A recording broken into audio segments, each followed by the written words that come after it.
পুরো বছর জুড়ে অথবা সামনের রমজান মাস আসছে সেটার জন্য হলেও কিন্তু আপনারা এইভাবে সবজিগুলো স্টোরেজ করতে পারেন।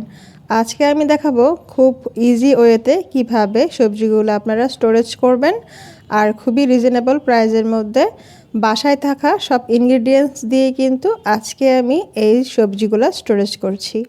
প্রথমে গাজরটাকে খুব ভালোভাবে খোসাগুলো ছাড়িয়ে নিয়েছি। তারপরে আমি আমার পছন্দ মতো কিছু ছোট বড় করে গাজরটা কেটে নিচ্ছি।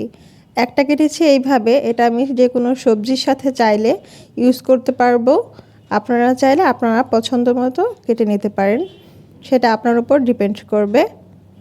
আর আরেকটা কেটেছি এভাবে চিকন করে, যেটা চাইলে আমি যে কোনো ধরনের ভেজিটেবল অথবা ফ্রাইড রাইসের সাথে অথবা চাইনিজ ভেজিটেবলের মতো করে ইউজ করতে পারি। আমি 2 রকমের কাট করে রেখেছি। আর এভাবে আমি সবগুলো সবজি এভাবে কেটে নিয়ে খুব ভালোভাবে খোসা ছাড়িয়ে পরিষ্কার করে নিয়ে আজকে আমি সবজিগুলো স্টোরেজ করছি। গাজরটা কিন্তু এখন খুব রিজনেবল প্রাইসে পাওয়া যাচ্ছে, মাত্র 20 টাকা কেজিতেই কিন্তু এখন গাজর পেয়ে যাচ্ছেন। তারপরে আমি ব্রোকলি স্টোরেজ করব, আর সেটার জন্য কিন্তু আমি এভাবে ব্রোকলিগুলোকে খুব ভালোভাবে ছোট ছোট পিস করে নিচ্ছি। এতে করে এটা ভালো থাকবে, আর যখন আমি এটাকে বয়েল করব তখন খুব ভালোভাবে এটা বয়েলও হবে। বেশি বড় সাইজের রাখলে যেটা দেখা যাবে যে এটার ভিতরে তেমন কিছু হচ্ছে না এবং নষ্ট হয়ে যাওয়ার পসিবিলিটি থাকতে পারে। সব সবজিগুলো কাটার পর আমি একটা কড়াইয়ে পানি বসিয়ে দিয়েছি। পানিটা গরম হয়ে আসার পর আমি এখানে ব্রোকলি দিয়ে দিয়েছি। ব্রোকলিটাকে আমি প্রায় 2 মিনিটের মতো বয়েল করে নিব। 2 মিনিট বয়েল হয়ে গেলে তারপর আমি বোলের মধ্যে ঠান্ডা পানি দিয়ে রেখেছি, সেটার মধ্যে ভালোভাবে এটাকে দিয়ে দিব। খুব ভালোভাবে নেড়ে চেড়ে আমি ব্রোকলিটাকে একটা স্ট্রেইনারে পানিতে ঝরিয়ে দিয়ে দিয়েছি।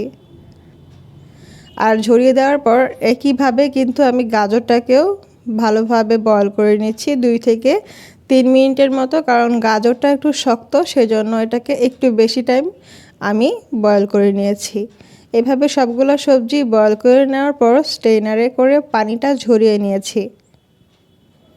আর পানিটা ঝরানোর পর এরকম হয়েছে। আর এখন এটা প্যাকেটিং করার জন্য পারফেক্ট, পানিটা সম্পূর্ণভাবে ঝরে গিয়েছে।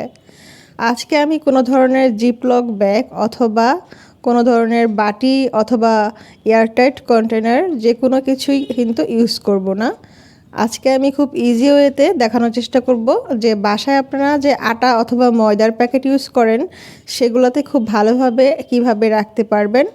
নর্মাল অ্যাজ ইউজুয়াল যে পলিথিনগুলো হয় চাইলে সেগুলোতেও রাখতে পারেন, তবে এই আটা এবং ময়দার প্যাকেটগুলোতে রাখলে এটা বেশি ভালো থাকে। আমি তারপর ডাবল প্রোটেকশনের জন্য পলিথিন দিয়ে ভালোভাবে এভাবে মুড়ে দিয়েছি। আমি একইভাবে সবগুলা এভাবে করে নিচ্ছি। আপনারা চাইলে আপনাদের পছন্দ মতো জিপলক ব্যাগ অথবা চাইলে আমার মতো করেও ইউজ করতে পারেন। এটা কিন্তু জিপলক ব্যাগের মতোই স্ট্রং একটা ব্যাগ, সেজন্য এটা ইউজ করা যাবে।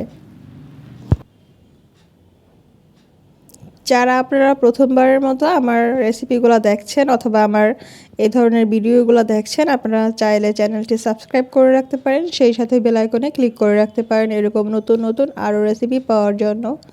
যারা অলরেডি সাবস্ক্রাইব করে ফেলেছেন আপনাদেরকে অসংখ্য ধন্যবাদ।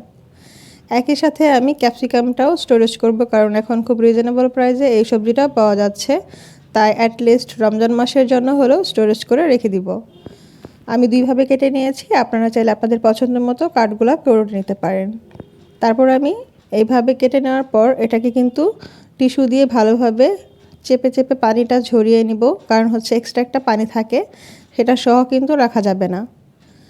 আর এটা যেহেতু ক্যাপসিকাম, এটা সিদ্ধ করে নেওয়ার কোনো প্রয়োজন নেই, এটা ডিরেক্ট এভাবেই রাখা যাবে। কিন্তু হ্যাঁ, আমার মাধ্যমে যেভাবে দেখতে পাচ্ছেন এভাবে চাইলে কোনো কাপড় দিয়ে অথবা কোনো সফট কাপড়ের দিয়ে অথবা রুমাল দিয়ে অথবা চাইলে আমার মতো করে একটা টিস্যু দিয়ে এভাবে চেপে চেপে পানিটা আপনারা ঝরিয়ে নিয়ে তারপর এরকমভাবে বক্সে করে রেখে দিতে পারেন বছর জুড়ে। আজকে এখানে বিদায় নিচ্ছি। আল্লাহ হাফেজ।